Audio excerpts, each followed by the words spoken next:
안녕하세요. 반갑습니다. 예, 저는 유용준의 우리문화유산 콘서트 사회를 맡은 진중건입니다. 제 사회 북잼 콘서트는 이번에 유홍준 교수님을 모시고요. 문화유산을 보는 눈과 나의 글쓰기라는 주제로 꾸며집니다. 자, 그럼 먼저 오늘 주인공 유홍준 교수님을 모시겠습니다. 큰 박수로 부탁드립니다.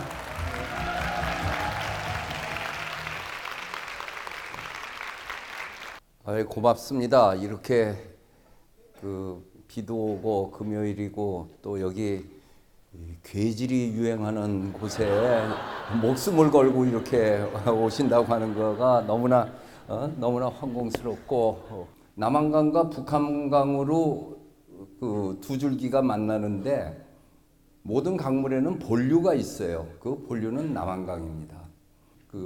답사기 7권의 제주도를 가지고 한 권을 쓰고 난 다음부터는, 그전에는 한국적인 특성으로 지역 안배를 해야 되잖아요. 팔도를 이렇게 집어넣어야 되는데, 이제는 뭐 그럴 필요 없이 이 테마로 하는 것이 좋겠다 해서 남한강 편을 쓰고, 지금은 이제 남한강으로 여주, 이천까지 왔거든요. 이제 서울로 들어와서 서울편을 준비를 하고 있습니다. 그런 중에 남한강이 알려지지 않은 곳으로 이 영월에 있는 주천강, 이름이 술주자에 샘천자, 주천강이라고 하는 강 이름 자체가 매력적이잖아요. 그 주천강 일대는 아직도 우리나라 강마을이 보여줄 수 있는 골짜기로 내려오는 그 모습들이 살아 있어서, 상처받지 않은 그 강의 이 모습은 지금 그래도 주천강이 아닌가 그런 생각을 합니다. 이 강이 이제 서강으로 흘러 들어가는 곳인데, 여기에 마애불이 하나 있고, 그리고 요선정이라고 신선을 맞이하는 정자, 이것이 있어가지고 이 절벽에서 내려다보는 주천강이 가장 아름다워서 여기서부터 시작을 했어요. 여기서 들어가면은 법풍사라고 하는 이 절이 나오는데, 이 소나무 숲길, 이거 외에는 그 집에서 볼 게 없어요. 새로 지은 그것도 뭐 엉터리라고까지 얘기할 수 있는 새로 지은 그 절인데, 왠지 그 정서에 맞지도 않고, 그리고 제자리에 한 것 같지도 않고, 그런 생각이 드는데, 그래도 이 200~300m 이 소나무 숲을 가을에 걸어간다고 하는 것이 주고 있는 그 정취는 참 대단한 거예요. 내 답사기 곳곳에 썼지만은, 우리나라 절집은 건물보다도 올라앉은 사이트가 좋고, 그 다음에 중요한 것은 진입로가 아름답다는 거죠.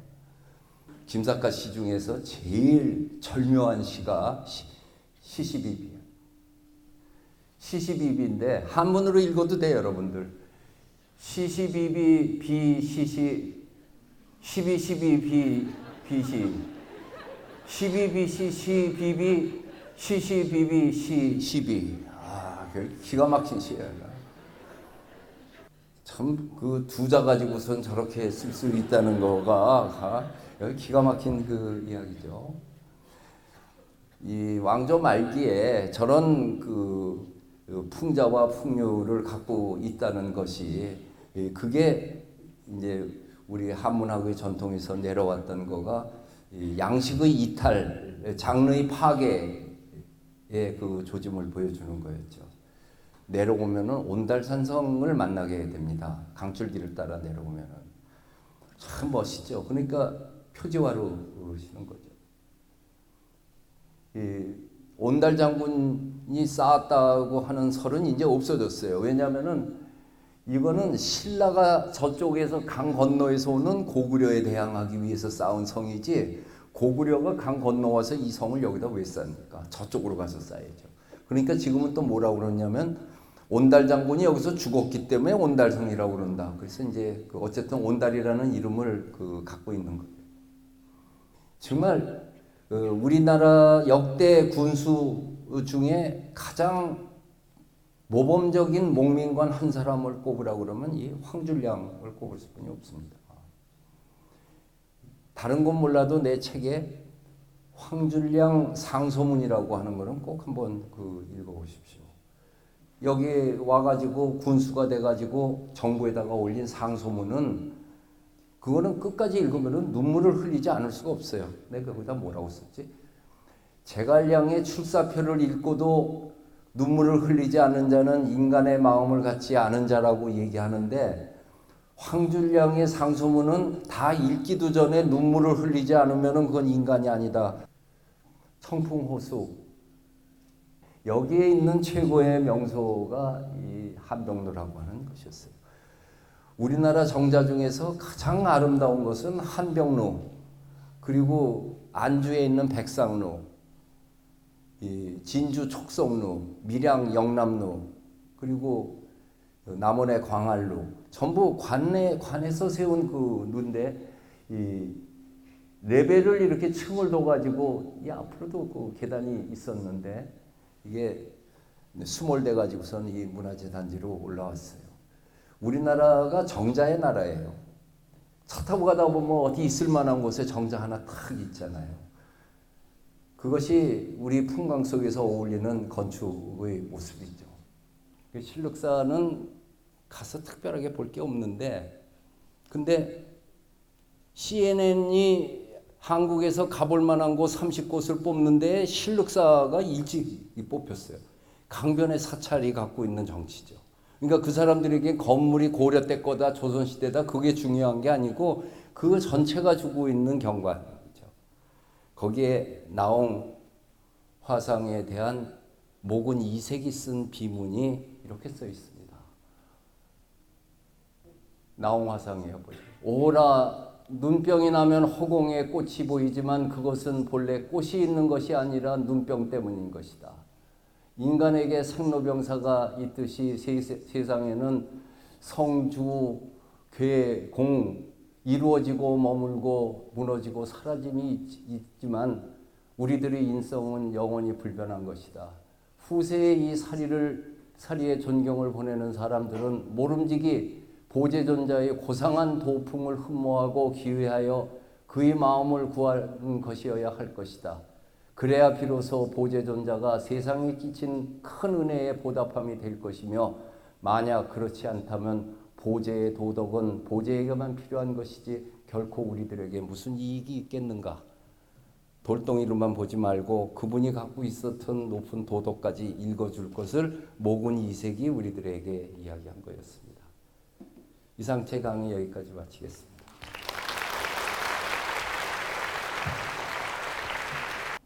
나이를 먹었다는 뜻이 아닐까 그렇게 생각해요. 제가 첫 1권을 썼을 때가 42살 때 썼거든요. 그러니까 그때는 뭐 송곳같이 쓰고 날카롭게 쓰고 또 그 당시에는 이 책이 이렇게 오랫동안 스테디하게 갈 거라고 생각을 안 했기 때문에 그래서 하고 싶은 일을 또 남이 반론이 들어오는 거에 대비해 가지고서 방어도 할 겸 공격을 하고 그랬는데 어느 순간에서부터는 내가 굳이 그러지 않아도 독자들이 따라온다는 것을 느끼면서 그렇게 됐고, 이 답사기라고 해놓으니까 종래에 어떤 샘플이 없으니까 내 맘대로 해도 되더라고요. 그것이 갖고 있는 자유로움은 참 행복했어요. 첫 번째 책을 쓸 적에는 아주 야무지게 쓰겠다고 하는 그 의도가 꽤 있었어요. 그리고 또 하나는 사랑하면 알게 된다는, 아는 만큼 보인다는 이걸로 던져가지고 독자들을 어떻게 꼬셔가지고 이 문화유산의 매력에 빠져들게 할 수 있는가 하는 것을 굉장히 신경 쓰면서 썼어요. 그런 뜻밖의 이제 베스트셀러가 됐잖아요. 저 경우에는 답사기 쓴 것만 갖고 얘기를 하면은 일본 답사기의 경우에 내가 저거를 내가 오늘 여기서 보고 했던 거를 내가 더 연구해 가지고 일본 답사기를 써야겠다라고 생각한 거가 85년도였어요. 아스카에서 자전거 타고 다녀오면서 서문에다 썼죠. 그러니까 1년 동안에 10번을 가보는 거 하고 10년 동안에 한 번씩을 가서 10번을 채운 거에 그 내용은 전혀 다른 거죠. 준비된 거가.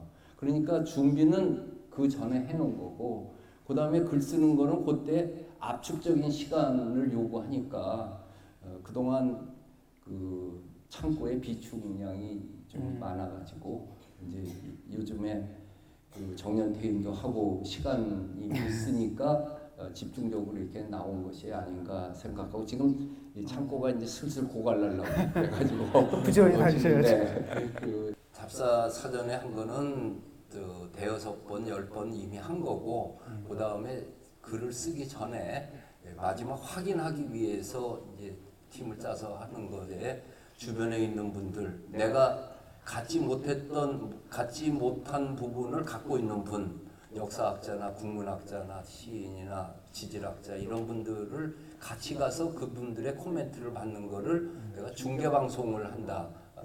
그리고 이 문학적 형식에도 해당하겠지만은 그렇게 함으로써 독자도 이 여행에 같이 동행하는 그 기분을 주기 위해 가지고 하는데 도종환 시인 여기 책에 뭐라고 써있어요?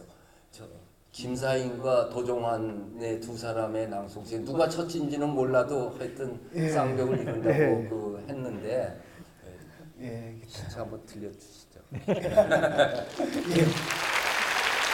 신동문 시인 뭐 처음 들어보신 분들 많으실 텐데 지금의 우리나라의 원로들의 선배 역할을 아주 제대로 하신 그 시인이신데 그분 시 중에 제가 좋아하는 시 또 이번 답사기에 소개된 이 시 한번 제가 읽어드리겠습니다. 내 노동으로 신동문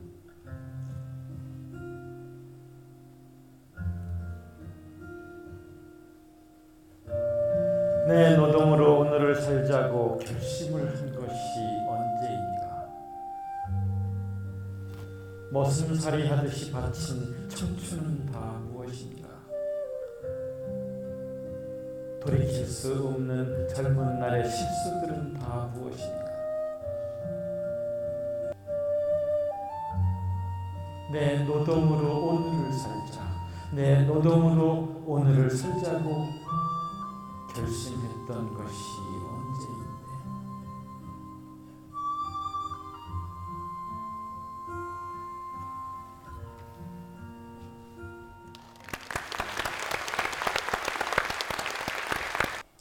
제가 답사를 많이 다니다 보니까 이 답사를 가서 그 지역에 관한 그 정보를 찾다 보면은 시들이 이렇게 있는 것들이 드러나는 게 있고 그 다음에 60년대부터 대학 때부터 지금까지 그 중요한 시들 나오는 시집은 어차피 읽잖아요. 그 중에서 이제 좋은 시는 머릿속에 기억이 돼서 지난번에 내가 담배를 끊는다고 고별년이라는 글 쓰면서 정희석 씨 시 나는 베란다에 나가 담배나 핀다는 그 애절함 같은 거 그런 것들은